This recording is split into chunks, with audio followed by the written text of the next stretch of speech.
আপনি আছেন রাজুর সাথে, দেখছেন আর এডুকেশন স্কুল। আজকে আমরা কর্মসংস্থান থেকে পিএসসি মিসলেনিয়াসের জন্য একটি প্র্যাকটিস সেট দেখব, যেটি কিন্তু খুবই গুরুত্বপূর্ণ আগামী 15 সেপ্টেম্বর যারা মিসলেনিয়াস পরীক্ষা দেবেন তাদের জন্য। এই পরীক্ষায় কিন্তু খুবই গুরুত্বপূর্ণ, অন্যান্য চাকরির পরীক্ষার মতো এই পরীক্ষাটিও কিন্তু খুবই গুরুত্বপূর্ণ।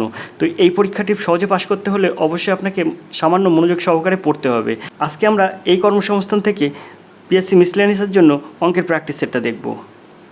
তো অঙ্কের প্র্যাকটিস সেটটা দেখবো, তবে তার আগে দেখতেই পাচ্ছেন আপনারা এই প্র্যাকটিস সেটটা, এই কর্মসংস্থানটা কিন্তু এখানে দেখুন 7 সেপ্টেম্বর 2024 কর্মসংস্থান। তো এই কর্মসংস্থান থেকে আজকে আমরা ক্লাসটা সমাধান করব। তো চলুন সরাসরি চলে যাব। তবে তার আগে একটা কথা আপনাদের বলে রাখি, আপনারা যারা পিএসসি মিসলেনিয়াস পরীক্ষা দিচ্ছেন তাদের জন্য আর এডুকেশন স্কুল একটি পিডিএফ লঞ্চ করেছে, যেটি কিন্তু খুবই গুরুত্বপূর্ণ আপনাদের জন্য। যারা আগে পিএসসি মিসলেনিয়াস পরীক্ষা দিচ্ছেন তাদের জন্য কিন্তু খুবই গুরুত্বপূর্ণ এই পিডিএফটি। আমরা আপনাদের জন্য একটি লাস্ট মিনিট সাজেশানের বই আপনাদের জন্য লঞ্চ করেছি। এই সাজেশানের বইটি আপনাদের খুবই হেল্পফুল হবে। আপনারা যদি এই প্র্যাকটিস সেটগুলো যদি আপনারা করেন তাহলে কিন্তু এর থেকে আপনারা 100% কমন পাবেন। তো লাস্ট মিনিট সাজেশান এই প্র্যাকটিস সেটে কিন্তু এই বইটিতে কিন্তু প্রধানত আছে 10টি প্র্যাকটিস সেট। আপনারা এখানে দেখতেই পাচ্ছেন 10টি প্র্যাকটিস সেট, কিন্তু এখানে 10টি প্র্যাকটিস সেট আছে, 100টি কিন্তু কারেন্ট অ্যাফেয়ার্স আছে। তো 10টি প্র্যাকটিস সেট, 100টি কারেন্ট অ্যাফেয়ার, 10টি প্র্যাকটিস সেট, 100টি কারেন্ট অ্যাফেয়ার্স, এগুলো কিন্তু এই প্র্যাকটিস সেটে আছে। 100টি এমসিকিউ আকারে কারেন্ট অ্যাফেয়ার্স আছে। এছাড়াও আছে কিন্তু জুলাই মাসের কারেন্ট অ্যাফেয়ার্স, জুলাই মাসের যে কারেন্ট অ্যাফেয়ার্স সেই কারেন্ট অ্যাফেয়ার্স আছে। এছাড়াও কিন্তু 100টি এমসিকিউ কারেন্ট অ্যাফেয়ার্স আছে। এছাড়া আছে 10টি প্র্যাকটিস সেট, যেটি কিন্তু মিসলেনিয়াসের জন্য হুবহু কমনযোগ্য একটি সাজেশান। তো আপনারা এই প্র্যাকটিস সেটটা অবশ্যই পারচেস করুন, খুব কম মূল্যে আপনাদের হাতে তুলে দেওয়া হচ্ছে। যদি আপনারা নিতে আগ্রহী হন তাহলে অবশ্যই আপনারা ফোন করুন এই নাম্বারে 85 309 82 506, 85 309 82 506। এই নাম্বারে আপনারা ফোন করুন এবং এই খুব কম মূল্যে এই বইটি পারচেস করুন। দেখুন আপনাদের এই 10টি প্র্যাকটিস সেট খুবই হেল্পফুল হবে। একদম সিলেবাস মেনটেন করে কিন্তু এই প্র্যাকটিস সেটটা তৈরি করা। আপনারা ইতিমধ্যেই জানেন 25টা অঙ্ক পড়বে এবং 75টি জেনারেল স্টাডিজ পড়বে। মোট কিন্তু 100টা প্রশ্ন পড়বে, আর প্রত্যেকটা প্র্যাকটিস সেটে কিন্তু 100টা করে আপনার প্রশ্ন আছে। এই বইটিতে প্রায় 250টি পেজ আছে। খুব কম মূল্যে আপনাদের হাতে এই প্র্যাকটিস সেটটা আপনাদের তুলে দিচ্ছে আর এডুকেশন স্কুল। আর এডুকেশন স্কুল আপনাদের কথা ভাবে। তাই বন্ধুরা, আপনারা মিস করবেন না এই মিসলেনিয়াস প্রিলি পরীক্ষার জন্য এই সাজেশানটি খুব কম মূল্যে আপনারা অবশ্যই পারচেস করুন। দেখবেন আজ নয় তো কোনো দিন নয় আপনি মিস করবেন। তো আপনি যদি এই বইটা এখনও পর্যন্ত না কিনে থাকেন তাহলে আপনি কিন্তু অনেক মিস করেছেন। তাই আপনাদের কাছে রিকোয়েস্ট, অবশ্যই দেখুন, নিজস্ব একটা মতামত দিয়ে কিনুন। তো এই বইটা আপনাদের হাতে, অর্থাৎ যারা পিএসসি মিসলেনিয়াস পরীক্ষা দিচ্ছেন তাদের হাতে কিন্তু খুব কম মূল্যে আপনাদেরকে কিন্তু এটা দিয়ে দিচ্ছে আর এডুকেশন স্কুল। এই প্র্যাকটিস সেটে যে প্রশ্নগুলো আছে এবং কেমন অঙ্ক আছে আমরা একটু এক ঝলক দেখে নেব। তো চলুন প্রশ্নগুলো দেখি। তো একটা প্রশ্নের উদাহরণ দেখাচ্ছি, দেখুন আপনারা এখানে দেখতেই পাচ্ছেন, এসআই পদ্ধতিতে তাপমাত্রার একক কী। এরকম প্রশ্ন কিন্তু পিএসসি মিসলেনিয়াস পরীক্ষার জন্য কিন্তু খুবই গুরুত্বপূর্ণ। আপনারা অবশ্যই জানেন গ্র্যাজুয়েশন লেভেলের প্রশ্ন, গ্র্যাজুয়েশন লেভেলের এই পরীক্ষাটি হয়, কিন্তু প্রশ্ন কিন্তু এরকম টাইপের হয়। তারপরে আপনারা একটা প্রশ্ন দেখুন, হিউয়েন সাং কবে ভারতের গান্ধারে আসেন। তারপরে একটা প্রশ্ন দেখুন, নিম্নোক্ত কোনটি মাটির দূষণ সৃষ্টিকারী জৈব দূষক। এসবগুলো কিন্তু খুবই গুরুত্বপূর্ণ। এছাড়াও আরও প্রশ্ন আপনাদের দেখাচ্ছি, দেখুন। তারপরে আরেকটা প্রশ্ন দেখাচ্ছি, দেখুন 7 দাগের একটা প্রশ্ন, দ্রোণাচার্য পুরস্কার কোন ক্ষেত্রে দেওয়া হয়। দেখুন এরকম কিন্তু প্রশ্ন আপনাদের খুবই গুরুত্বপূর্ণ। 10খানা প্র্যাকটিস সেট আছে, প্রত্যেকটা কিন্তু সিলেবাস মেনে। অর্থাৎ আপনারা তো জানেন 75টি জেনারেল স্টাডিজ হবে, যার মান থাকবে 150, এবং 50 নম্বরের থাকবে কিন্তু অঙ্ক, 25টা অঙ্ক। তো সিলেবাস মেনটেন করে কিন্তু 10টা প্র্যাকটিস সেট আছে। আর এই প্র্যাকটিস সেট আপনার লাস্ট মিনিট সাজেশান আমরা কেন নাম দিয়েছি, কারণ এই প্র্যাকটিস সেট যদি আপনি করেন তাহলে কিন্তু এর থেকে আপনি অনেকটাই পাবেন। তো আমরা যদি একটু দেখি, তো আমরা এখানেও একটু দেখতে পারি। দেখুন এরকম একটা প্রশ্ন কিন্তু এই বইতে আছে, মৃণালিনী সারাভাই কোন ধ্রুপদ নৃত্যের সঙ্গে যুক্ত। 1992 সালে সেবিকে বিধিবদ্ধ স্বীকৃতি দেওয়া হয়? এগুলো কিন্তু খুব গুরুত্বপূর্ণ প্রশ্ন। এবার আমরা একটু অঙ্কের প্রশ্ন দেখি। এখানে অঙ্কের প্রশ্ন যদি আমরা দেখি তাহলে দেখুন ৭৬ দাগের একটা অঙ্কের প্রশ্ন দেখুন, কোন বৃহত্তম সংখ্যা দ্বারা ২৪০০ এবং ১৮১০কে ভাগ করলে ভাগশেষ যথাক্রমে ৬ ও ৪ পাওয়া যায়? এরকম প্রশ্ন কিন্তু আপনার খুবই গুরুত্বপূর্ণ প্রশ্ন। তিনটি সংখ্যার অনুপাত 2:3:4 এবং তাদের বর্গের সমষ্টি ৭২৫ সংখ্যাগুলি যথাক্রমে। তো এরকম অঙ্ক কিন্তু আপনার পরীক্ষার জন্য খুবই গুরুত্বপূর্ণ। আর এখানে আমরা পিএসসি মিসলেনিয়াসের জন্য এই সাজেশানটা আপনাদের হাতে খুব কম মূল্যে কিন্তু তুলে দিচ্ছি। তো এই বইটি যদি আপনারা নিতে চান তাহলে অবশ্যই ফোন করুন ৮৫-৩৯-৮২-৫০৬। এই নাম্বারে আপনি দিনের যে কোনো সময়ে আপনি ফোন করতে পারেন এবং এই বইটি আপনি কিনতে পারেন। পিএসসি মিসলেনিয়াসের জন্য এই লাস্ট মিনিট সাজেশানটা কিন্তু খুবই গুরুত্বপূর্ণ। আমরা এই ভিডিওতে খুব কমই দেখালাম। আপনারা যারা পিএসসি মিসলেনিয়াস পরীক্ষা দিচ্ছেন দেরি করবেন না, বইটি আপনারা খুবই কম মূল্যে এটি পারচেস করুন, তাহলে কিন্তু আপনার অনেক উপকারে আসবে। তো আমরা এবার মূল অঙ্কে চলে যাব।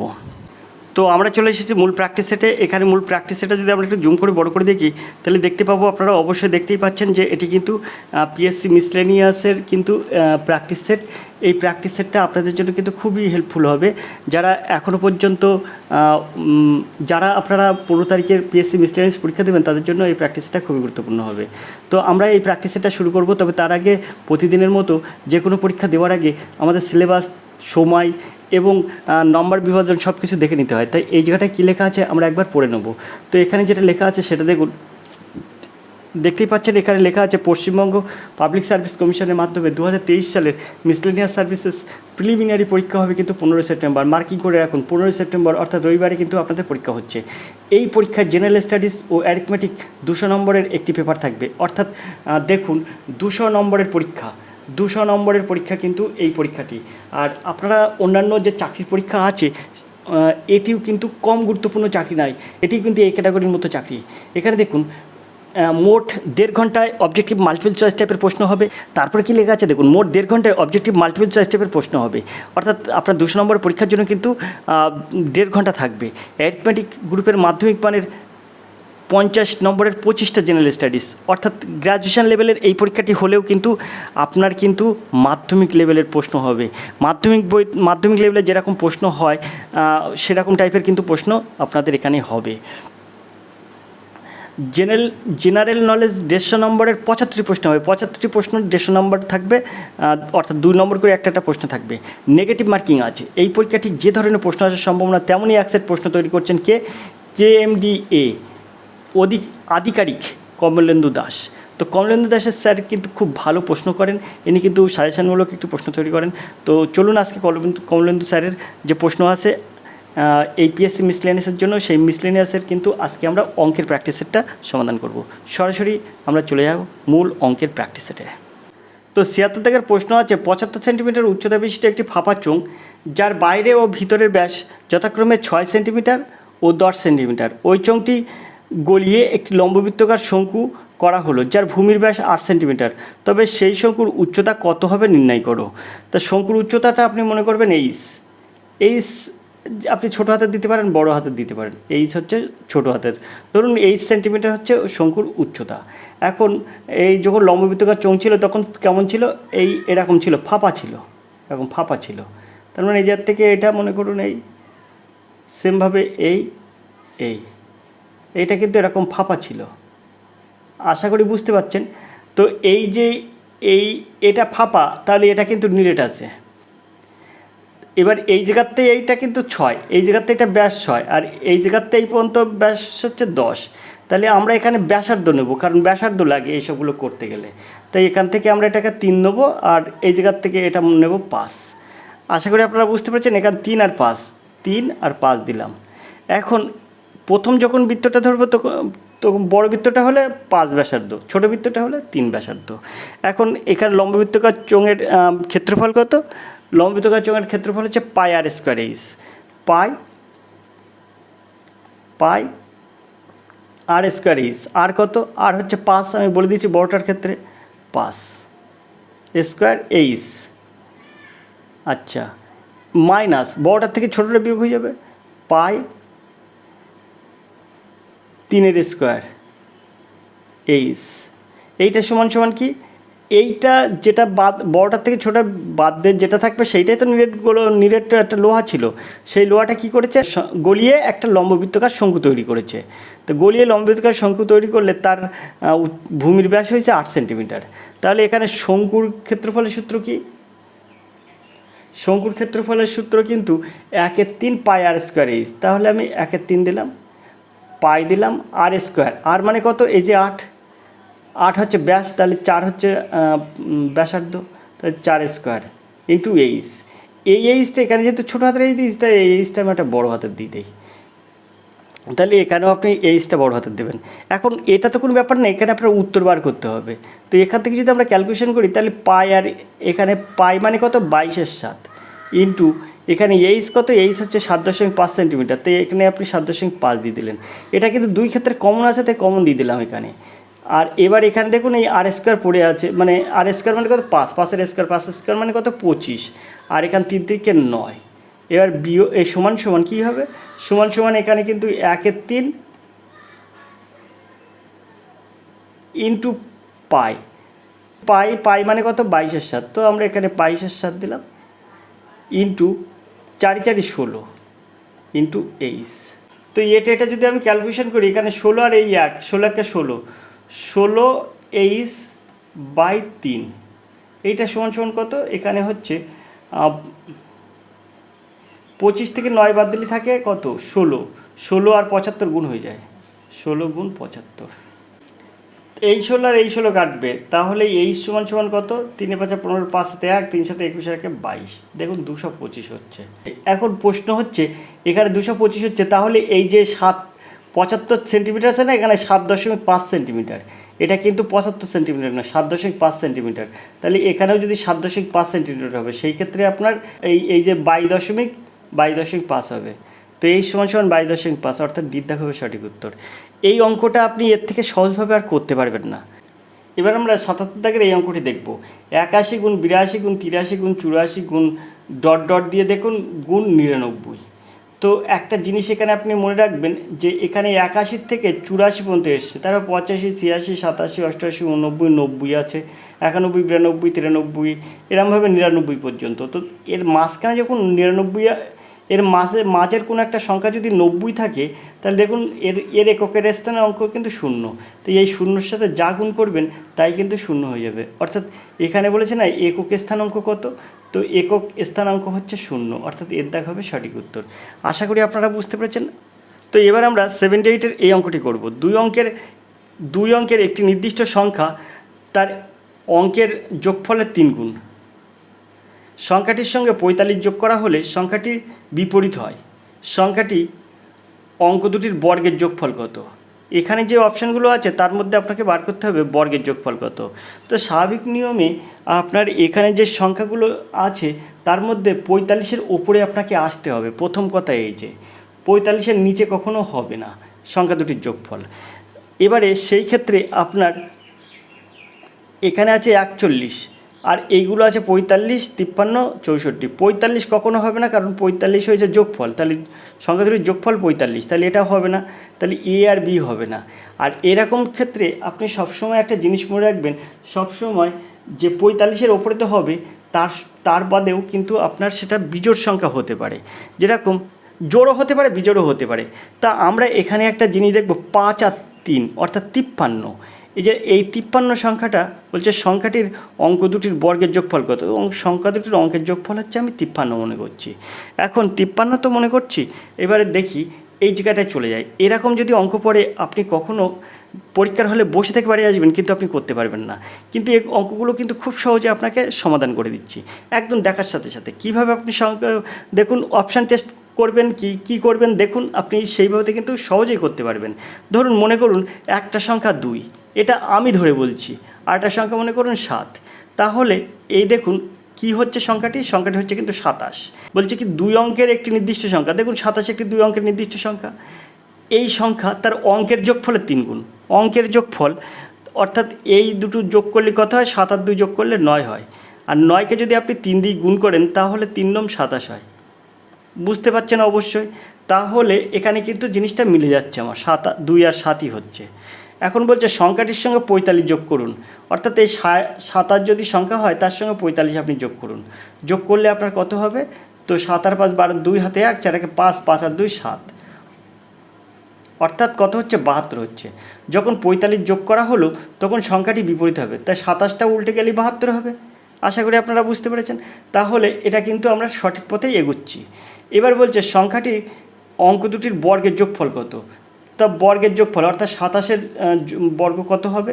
এই 27-এর অঙ্ক দুটির 27 যে অঙ্ক দুটি আছে, 27 সংখ্যাটি যে দুটি অঙ্ক আছে তার বর্গ যোগফল কত হবে? তো 2 এর বর্গ হয়ে গেলে 2 দিনও 4, অর্থাৎ 2 স্কোয়ার সমান 4। আর 7 স্কোয়ার সমান কত? 7 স্কোয়ার সমান 49। তাহলে 4 যোগ 49, তাহলে কত হচ্ছে? 53। তাহলে দেখুন, যদি বর্গের যোগফল কত বলেছে তাহলে আমরা বলতে পারি 53-এর সঠিক উত্তর। এখানে দেখুন সিদ্ধা হবে সঠিক উত্তর। আশা করি আপনারা বুঝতে পেরেছেন। আপনি কিন্তু এরম অঙ্ক পড়লে আপনার বসে থেকে বাড়ি আসতে হবে, আপনি উত্তর করতে পারবেন না। মাথা ঠান্ডা করে এইভাবে আপনি অঙ্কের উত্তর করবেন, দেখবেন আপনার হয়ে যাবে। চলে যাবো 79 দাগের প্রশ্নে। 79 দাগের যে প্রশ্নটা আছে সেই প্রশ্নটা দেখুন কত সুন্দর একটা প্রশ্ন আছে। দুই ভাইয়ের মাধ্যমে বিনিয়োগের মোট পরিমাণ হলো 25,000 টাকা। যদি একজন তার শেয়ার 3 বছরের জন্য বার্ষিক 15% হারে এবং অন্যজন 2 বছরের জন্য 10% বার্ষিক হারে বিনিয়োগ করে, তবে মোট সুদ 8,750 টাকা হয়। ভাইদের শেয়ারের পার্থক্য কত? দেখুন, ভাইদের শেয়ারের পার্থক্য বলেছে, আর এখানে বলছে কি মোট সুদ হচ্ছে 8,750 টাকা। এখন যেহেতু বলেছে 2 ভাইয়ের শেয়ারের পার্থক্য কত, তাহলে আমি ধরছি 2 ভাইয়ের শেয়ারের পার্থক্য এখানে আছে এটা। তো আমি কুটকাজালি জিনিস করছি না, আমরা হচ্ছে কি বেশি কঠিনে যাব না, আমরা সহজে যাব। তা আপনি মনে করুন 2 ভাইয়ের পার্থক্য আছে কিন্তু 5,000 টাকা, আপনি মনে করছেন 5,000 টাকা, এখানে আপনার আছে 25,000 টাকা। তা 25,000 টাকার পার্থক্য যদি 5,000 টাকা হয় তাহলে একজন 15 দেবে, একজন 10 দেবে। তাহলে 2 ভাইয়ের মধ্যে একজন 15 দিচ্ছে, ধরুন 2 ভাই, এ একজন ভাই আর বি একজন ভাই। তো এই একজন দিচ্ছে 15,000 আর একজন দিচ্ছে 10,000।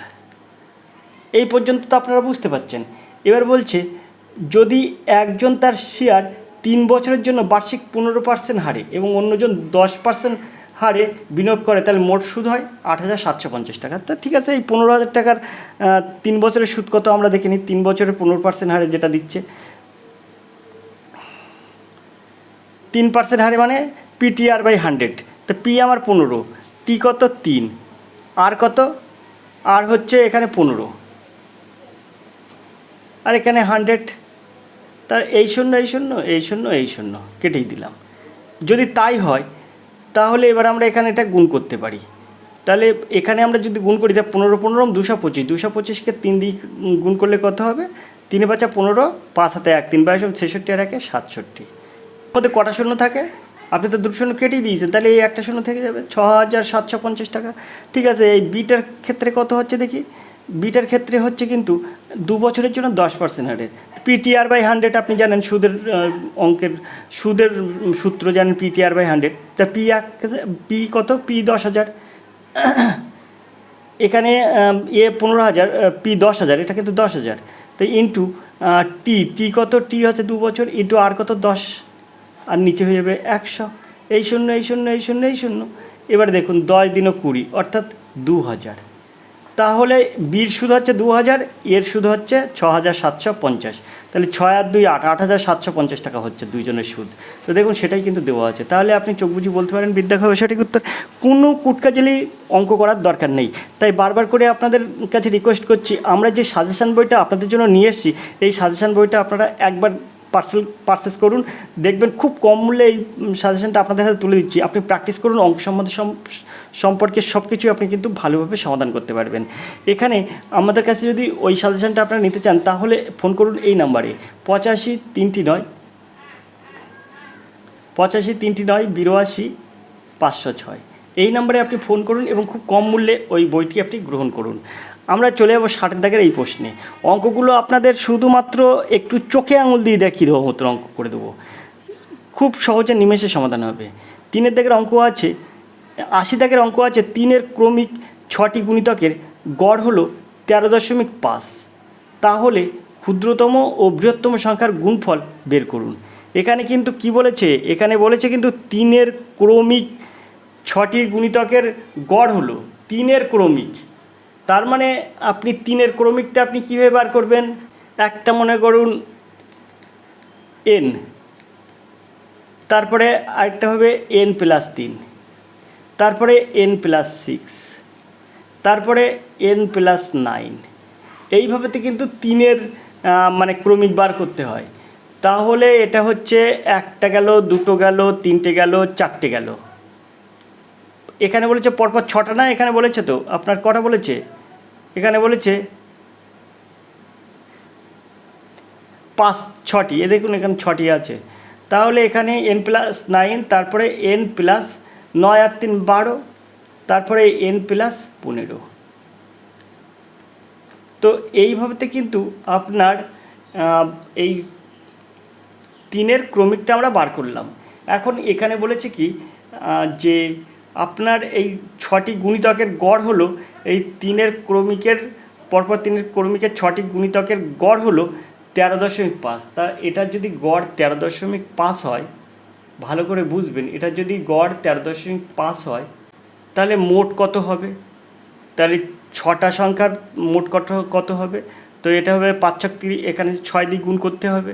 তাই 5×6 30, শূন্য হাতে 3, তাহলে এটা হবে 81। মানে 81.0 হয়, 81.0 হয়, কিন্তু ওই দশমিক পরে শূন্যটা উঠে যায়। আশা করি আপনারা বুঝতে পেরেছেন। তো 13.5কে যদি 6 দিয়ে গুণ করি তাহলে হয়ে যায় 81। এটা কিন্তু মোট। তাহলে এখানে যখন মোট হচ্ছে তাহলে এই মোটটা আমরা বার করব।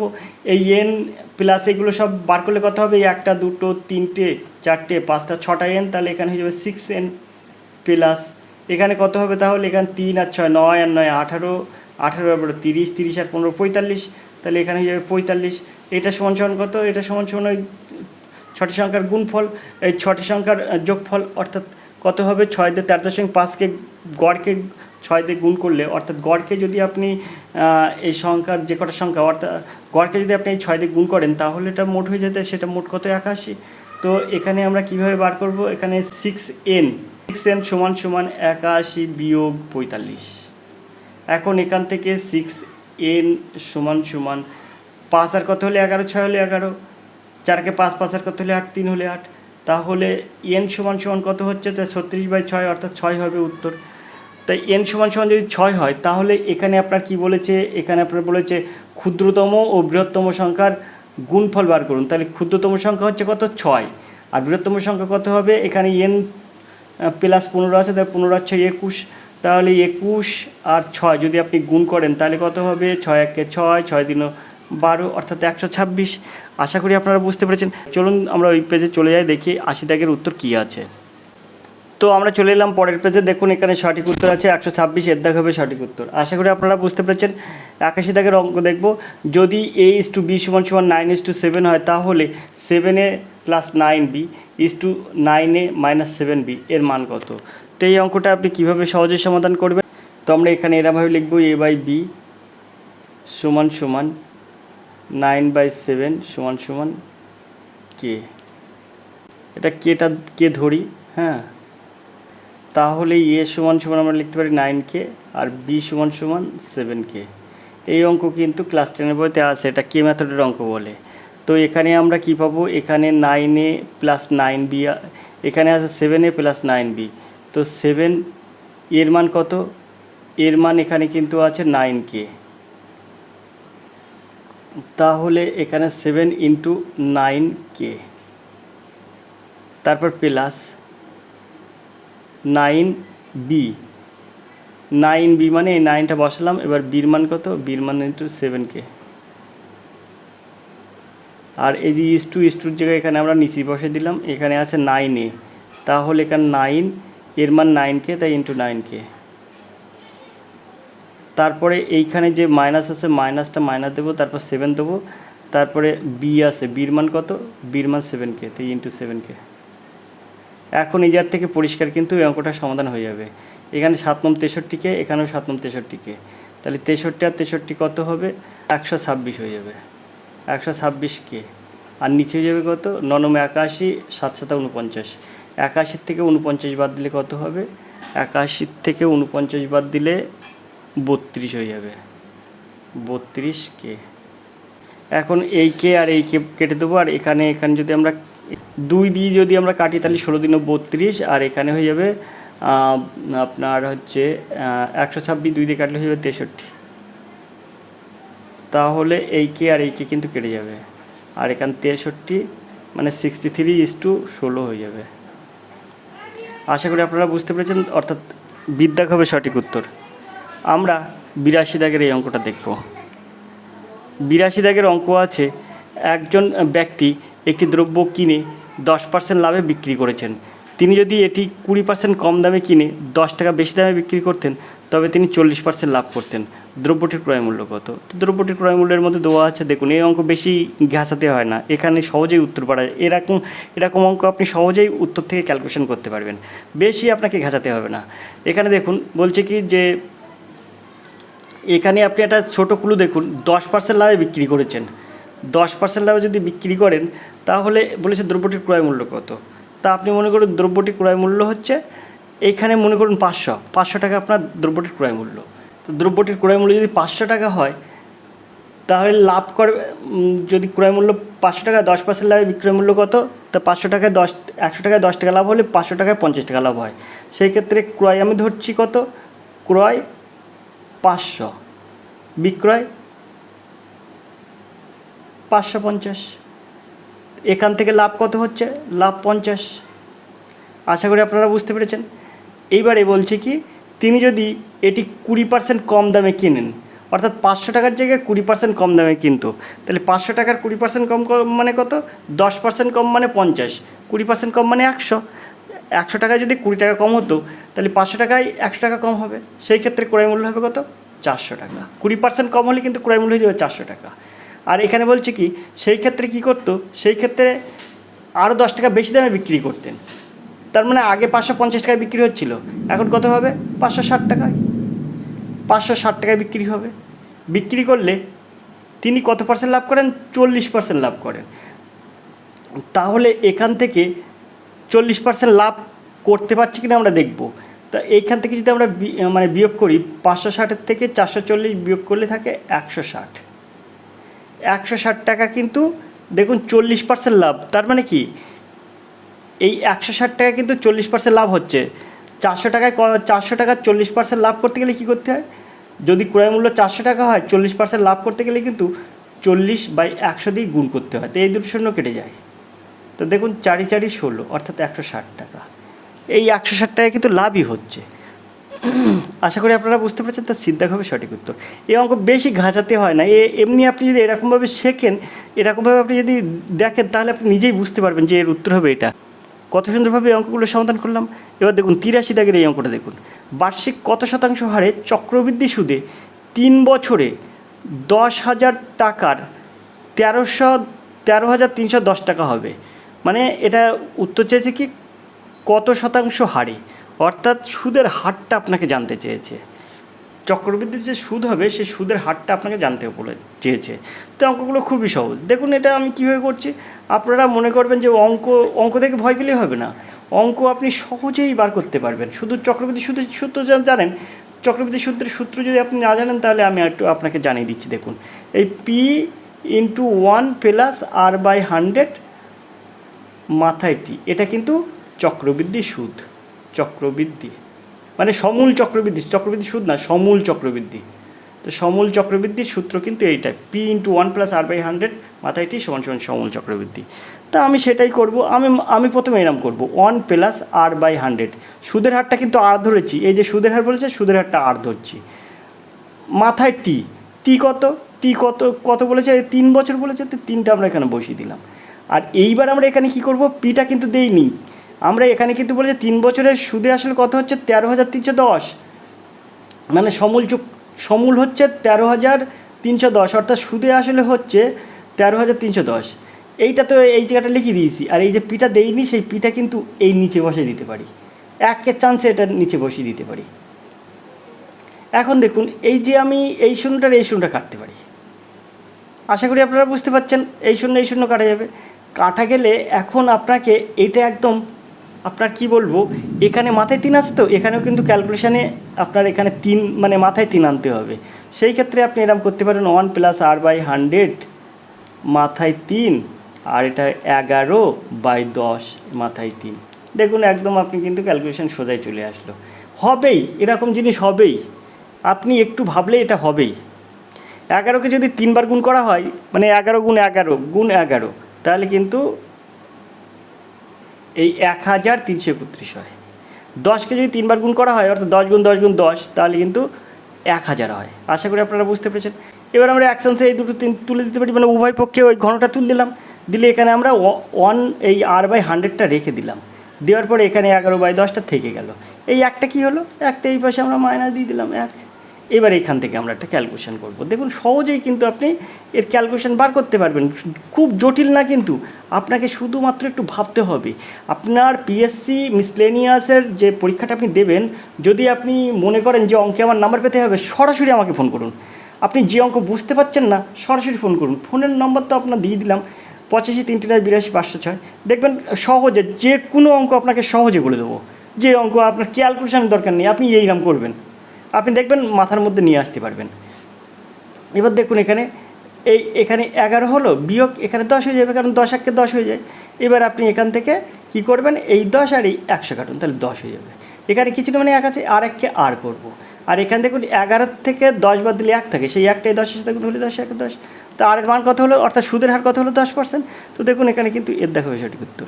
কত সুন্দরভাবে এই সব অঙ্ক সহজে সমাধান করা যায় বলুন। এবার আমরা পরের অঙ্কে চলে যাব, অর্থাৎ 84 দাগের অঙ্কে চলে যাব। অঙ্কগুলো কেমন লাগছে অবশ্যই বন্ধুরা বলবেন। আর যদি ক্লাসটা ভালো লাগে তাহলে অবশ্যই আপনি একটি লাইক করবেন। আর যদি আপনি এখনও পর্যন্ত আমাদের সাজেশানটা এখনও আপনারা কিনেননি, অনেক কিছু মিস করছেন। সাজেশানটা কিনুন। একসঙ্গে 100 খানা এমসিকিউ আছে, 100 খানা কারেন্ট অ্যাফেয়ার্সের এমসিকিউ আছে উইথ অ্যান্সার কি, এবং 10খানা প্র্যাকটিস সেট আছে। আর 10খানা প্র্যাকটিস সেট মানে কতটা প্রশ্ন আপনি বুঝতে পারছেন। 200 থেকে 250টা পেজ আছে, 200 থেকে 250 পেজের কিন্তু এই প্র্যাকটিস সেট আমরা তৈরি করেছি। 200 থেকে 250 পেজের এই পিডিএফটা তৈরি করেছি। অর্থাৎ এই বইটি যদি আপনি পারচেস করেন তাহলে কিন্তু আপনার অনেক লাভ। আপনি ভাবতে পারছেন না, খুব কম মূল্যে আপনাদের হাতে কিন্তু এটা তুলে দিচ্ছি। তো সরাসরি যোগাযোগ করুন 85 382 506 এই নাম্বারে। আমরা 84 দাগের প্রশ্নে চলে যাব। 84 দাগের প্রশ্ন আছে, 270 মিটার লম্বা একটি ট্রেন ঘন্টায় 25 কিলোমিটার বেগে এটি বিপরীত দিক থেকে আসা একজনকে প্রতি ঘন্টায় 2 কিলোমিটার বেগে অতিক্রম করতে কত সেকেন্ড সময় লাগবে। তো দেখুন একদম সহজ অঙ্ক। এইসব অঙ্ক আপনি কি করবেন, দেখার সাথে সাথে এসব অঙ্ক আপনার সহজে সমাধান হয়ে যায়। শুধু একটু দুই সাইডে দুজন যাচ্ছে, মানে বিপরীত দিক থেকে আসে, তো তা আপনি গতিবেগ আপনার কী হবে সেই ক্ষেত্রে যোগ হয়ে যাবে। তো 25 আর 2 এখানে হয়ে যাবে কি 27। এই যে 27 কিলোমিটারটাকে আপনি কী করবেন, মিটার পার সেকেন্ডে প্রকাশ করবেন। কারণ এখানে আপনার বলেছে না 270 মিটার লম্বা ট্রেন, তাহলে এইটাকে আমরা মিটার পার সেকেন্ডে প্রকাশ করতে গেলে কী করব, মিটার পার সেকেন্ডে প্রকাশ করতে গেলে আমরা 5/18 দ্বারা গুণ করব, ঠিক কি না? তাহলে এত মিটার পার সেকেন্ড হয়ে গেল। এখন এটাকে কিন্তু আমরা কি করব, এত মিটার পার সেকেন্ড করে দিলাম। এখন আমরা এটাকে কি করব, এস = d/t এই সূত্রে প্রয়োগ করব। এখানে বলছে প্রতি ঘন্টায় 2 কিলোমিটার বেগে অতিক্রম করতে কত সেকেন্ড সময় লাগবে। তাহলে কত সেকেন্ড সময় লাগবে আপনাকে সেটা বার করতে হবে। তার মানে টির মানটা বার করতে হবে। এসের মান কত পাচ্ছি, এসের মান পাচ্ছি 27 × 5/18। এইটা সমান ডির মান কত পাচ্ছি 270, আমরা এখানে 270 দিয়ে দিলাম। এই যে টির মানটা কিন্তু আমরা বার করব। এখন এখান থেকে আমরা খুব সহজে 27কে 270 যদি আমরা কাটাকুটি করি, যেহেতু ওপরে কাটাকুটি যাবে, মাঝখানে সমান আছে সেই জন্য, তো 27 10কে 270। আবার সেমভাবে আমরা এই 18কে এই 5কে 10 দিয়ে কাটলে 5 × 10, তাহলে t1কে t এখানে কিছু মানে 1 আছে, t1কে t সমান কত 8 × 36। কত সুন্দরভাবে অঙ্ক সহজে সমাধান হয়ে যায়। তাহলে এখানে 36 সেকেন্ড সময় লাগবে, অর্থাৎ বিদ্যা হয়ে যাবে সঠিক উত্তর। এইভাবেতে কিন্তু আপনার কোনো চ্যানেল এরকম অঙ্ক শেখাবে না। অঙ্কগুলো আপনারা দেখুন মন কান দিয়ে, এবং যদি আপনারা মনে করেন এর থেকে কঠিন অঙ্ক, সহজ অঙ্ক কীভাবে আপনি নিমেষে সহজে সমাধান করতে পারবেন, সরাসরি আমাকে ফোন করুন। সরাসরি 85 382 506 এই নাম্বারে ফোন করলে আপনি অবশ্যই হেল্প পাবেন। আমরা 85 দাগের এই প্রশ্নে চলে যাব। একটি সুইমিং পুল 20 মিটার লম্বা, 15 মিটার চওড়া, 3 মিটার গভীর, প্রতি বর্গমিটারে 25 টাকা হারে পুলের মেঝে ও দেওয়াল মেরামত করতে কত খরচ পড়বে। এই অঙ্কগুলো কিন্তু খুব সহজ অঙ্ক। যেহেতু 25 টাকা আছে, তাহলে ক্ষেত্রফল বার করবো, তাকে 25 দিয়ে গুণ করবো, তা সরাসরি আমরা 25 দিয়ে গুণ করে দিচ্ছি। এখানে দেখুন অঙ্কটা কীভাবে করবেন, আমরা এই জায়গায় করছি, এখানে দেখুন 25, তারপরে গুণ চিহ্ন দেবো। এর সূত্র আছে, মানে ক্ষেত্রফলের সূত্র এরকম 2 ইন্টু দৈর্ঘ্য প্লাস প্রস্থ। দৈর্ঘ্য কত আছে 20 মিটার, লম্বা 15 মিটার চওড়া, 3 মিটার গভীর। তাহলে আমরা 2 ইন্টু এখানে দৈর্ঘ্য ইন্টু উচ্চতা, অর্থাৎ 20 ইন্টু 3 করব, 20 ইন্টু 3। তারপর এটা যোগ কত, যোগ এখানে 15 আছে না, 15 ইন্টু 3, 15 ইন্টু 3। এইবারে এই দুইয়ের সাথে কিন্তু এই দুটো যোগ করে গুণ করব, তারপরে আলাদাভাবে যোগ। এবারে এই পুলের লম্বা হচ্ছে 20 আর এর প্রস্থ হচ্ছে 15, তাই এই দুটো আমরা গুণ করে দেবো, 20 গুণ 15। তাহলে কিন্তু এই যে 4 দেওয়ালের ক্ষেত্রফল বলে না, এরকম জিনিসটা বেরিয়ে গেল। যেহেতু 25 টাকা দিয়ে প্রতি বর্গমিটার 25 টাকা, এই বর্গমিটারটাকে 25 দিয়ে গুণ করলে কিন্তু ওর টাকাটা বেরিয়ে যাবে। তা আমরা এখানে 25 দেবো। এবার এখানে দেবো হচ্ছে 3 20 60, আর এখানে আপনারা আছে হচ্ছে 15, আর 3 গুণ করলে কত হবে, এটা 15 কিন্তু 3 15 45, 60 আর 45 105, 105কে 2 দিয়ে গুণ করলে 210। এখন এই 210কে যদি আপনি এই যোগ করেন, কত দিয়ে যোগ করবেন, এখানে হচ্ছে 15 দিন 30, অর্থাৎ 300। এটা দিয়ে যদি যোগ করেন তাহলে হয়ে যাবে 25 ইন্টু 510, ঠিক কি না? তা 25 ইন্টু 510 মানে কত হবে, 25 ইন্টু 510 যদি আপনি গুণ করেন তাহলে 12,750 টাকা। এই টাকাটা আপনার কিন্তু খরচ হবে। এই যে 12,750 হয়ে যায়, এখানে দেখুন আছে 12,750, দেখুন বিদ্যা হবে সঠিক উত্তর। কত সুন্দরভাবে এসব অঙ্ক সহজে সমাধান করা যায়। দেখুন 86 দাগের অঙ্কটা করছি, দেখুন কত সুন্দরভাবে করছি। তো 86 দাগের অঙ্কটা করার জন্য আমি একটু ওপরে তুলছি লেখাটা। দেখুন 86 দাগের যে অঙ্কটা আছে, রামের পাস করতে 40% প্রয়োজন। যদি সে 185 নম্বর পায়, সে 15 নম্বরের জন্য ফেল করে। পরীক্ষায় সর্বোচ্চ নম্বর কত ছিল? একদম সহজ অঙ্ক। পরীক্ষায় আপনার বলছে পরীক্ষায় সর্বোচ্চ নম্বর কত ছিল। এইখানে দেখুন যদি সে 185 নম্বর পায়, সে 15 নম্বরের জন্য ফেল করে, তাহলে 185 পাইছে 15 নম্বরের জন্য ফেল করছে, তাহলে 5 সংখ্যা কত? 5 নম্বর হচ্ছে 5 নম্বর 185 যোগ 15, তাহলে কত হবে? 200 হয়ে যাবে। এটা কিন্তু 5 নম্বর। এবার বলছে রাম পাস করতে লাগে 40% প্রয়োজন। রামের পাস করতে 40% প্রয়োজন, তার মানে 40 যদি 5 নম্বর হয় তাহলে মোট নম্বর হয় কিন্তু 100। 1 যদি 5 নম্বর হয় তাহলে মোট হয় কিন্তু 100/40। আর যদি 200 নম্বর যদি 5 নম্বর হয় তাহলে আসল নম্বর কত, মানে মোট নম্বর কত ছিল? 100 গুণ 200টা উপরে চলে যাবে, 40টা নিচে চলে আসবে। তাহলে এখানে 5 দ্বারা গুণ করবো, তাহলে 40 আর 200 কাটলে 5 হয়ে যায়, 5 আর 100 যদি গুণ করি তাহলে 5 100 500 হয়ে যায়। আশা করি আপনারা বুঝতে পেরেছেন। তা মোট কিন্তু পরীক্ষাটা 500 নম্বরের ছিল। এই দেখুন বিদ্যাভাবে সঠিক উত্তর। তো এইভাবেতে কিন্তু যে কোনো অঙ্ক সহজে সমাধান করা যায়। খুব সুন্দরভাবে এসব অঙ্ক মানে সহজে আপনি সমাধান করতে পারবেন। এবার আমরা পরের অঙ্কটা দেখব। এখানে 87 দাগের অঙ্ক দেখুন, একটা অঙ্ক আছে 87 দাগের অঙ্ক। একজন ক্রিকেটারের 10 ইনিংসের জন্য একটি নির্দিষ্ট গড়, একাদশ ইনিংসে তিনি 108 রান করেন, যার ফলে তার গড় 6 রান বেড়ে যায়। তার নতুন গড় কত? একদম পাতি অঙ্ক। এই অঙ্কগুলো এত সুন্দরভাবে সহজে নিমেষে সমাধান করা যায়, তা আমি আপনাকে কি বলবো। এই যে তিনি বলছে তিনি 108 রান করেন, তাই 108 রান করেছেন।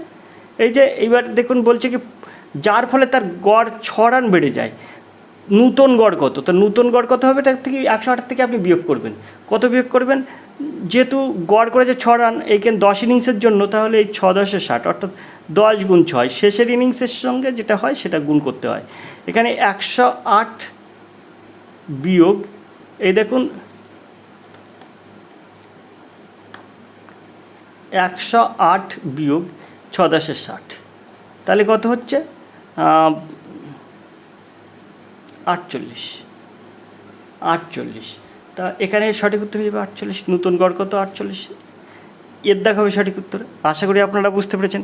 আমরা অষ্টাশি দাগের এই প্রশ্নটা দেখব। তবে আজকের ক্লাসে আমরা এই পর্যন্ত রাখবো। আজকের ক্লাসে আর অঙ্ক করব না, পরবর্তী ক্লাসে আবার এই অঙ্কগুলো সমাধান করব। যদি আপনারা মনে করেন যে এই পরবর্তী ক্লাসটা দেখার প্রয়োজন আছে, তাহলে সেই ক্লাসটা দেখতে হলে আপনাকে অবশ্যই ফোন করতে হবে। এবং এছাড়াও যদি আপনি দেখতে চান, তাহলে আমাদের তৈরি করা আছে, আপনি সেটা নিতে পারেন। তো আজকের ক্লাস আমরা এই পর্যন্ত রাখছি। দেখা হবে পরের ক্লাসে। ততক্ষণে আপনি ভালো থাকুন, সুস্থ থাকুন। ধন্যবাদ। আপনার দিন শুভ হোক।